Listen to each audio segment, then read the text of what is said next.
நமக்கோ ஜீவன் தந்தார்.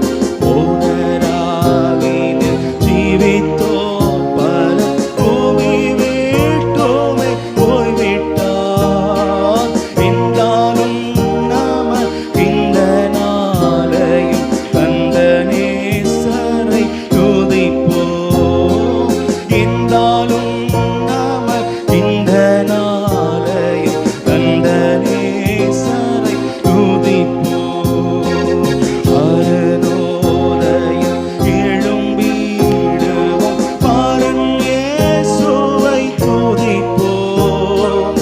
அருணோதயம் எழும்பிடுவோம், பாரன்